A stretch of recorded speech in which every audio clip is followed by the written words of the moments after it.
Alors, dans cette nouvelle leçon, c'est le tour de la requête de suppression. Alors donc, après la requête d'ajout, nous allons voir comment effectuer la requête de suppression.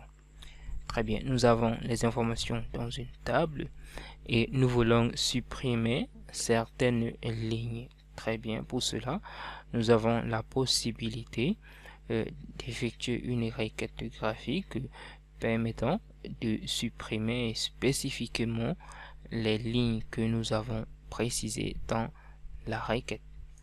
Nous venons donc au niveau de l'onglet Créer et puis nous cliquons sur Création de requête. Et puis donc ici, je vais par exemple supprimer les informations dans la table commande 1. Je clique sur Ajouter et puis je clique sur Fermer. Je vais donc ici changer la sélection. Au lieu de la requête de sélection, je vais cliquer sur Suppression.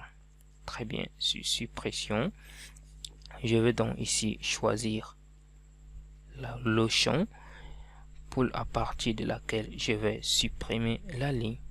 Je prends numéro de commande.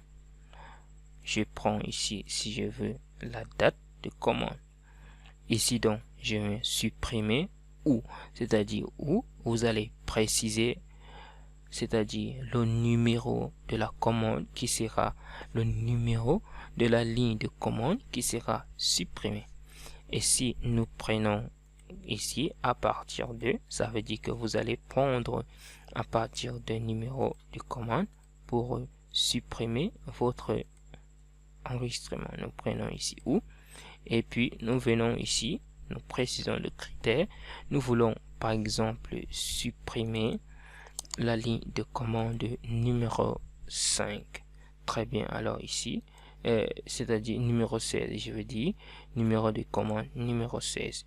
Alors je vais donc ici écrire tout simplement 16 et puis je viens sur créer et puis je clique. Alors ici, le message de confirmation nous avertit, vous allez supprimer une ligne de la table spécifiée et puis je clique sur oui. Alors la ligne 16 a été, la ligne du numéro de commande 16 a été supprimée. Je viens, je consulte. Nous pouvons tout simplement ici remarquer que le bon de commande numéro 16 a été supprimé. Alors, si maintenant je change, j'enlève maintenant numéro de commande, je prends plutôt ID. Alors ici, au niveau de ID, ici je vais changer. Je prends ici à partir de, et puis ici je vais préciser à partir de la commande 2. Alors ici je vais donc exécuter la requête. Je clique. Alors ici il dit vous allez supprimer une ligne de la table spécifiée. Je clique sur oui. Alors ici nous pouvons venir au niveau de la commande. Nous pouvons très bien voir que la ligne de la commande 2 a été supprimée. Très bien, je reviens au niveau de ma requête. Vous pouvez l'enregistrer ou même l'effacer parce que ce sont des requêtes qui doivent être modifiées à chaque fois que vous voulez. Ce sont des requêtes dont vous devez renseigner les arguments à chaque fois que vous voulez les exécuter. Très bien. Alors ici, avec Access, vous avez donc la possibilité d'aller voir le code SQL de chaque requête que vous avez appliqué. Je viens donc ici au niveau de l'onglet de la requête, le nom de la requête, je fais un clic droit. Ici, j'ai le mot de SQL. Je clique alors ici. Je peux donc très bien ici voir le code SQL permettant d'exécuter la requête que je viens d'effectuer.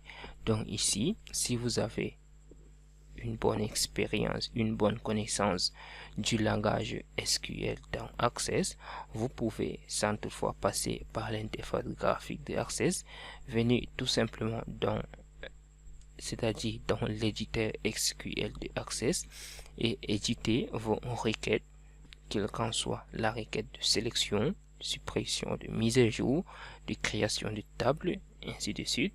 Alors là, vous pouvez tout simplement saisir, éditer vos requêtes SQL et les exécuter. Très bien. Je viens donc ici sur fermer, je vais fermer la requête. Vous savez donc maintenant comment faire une requête de suppression dans Access 2016.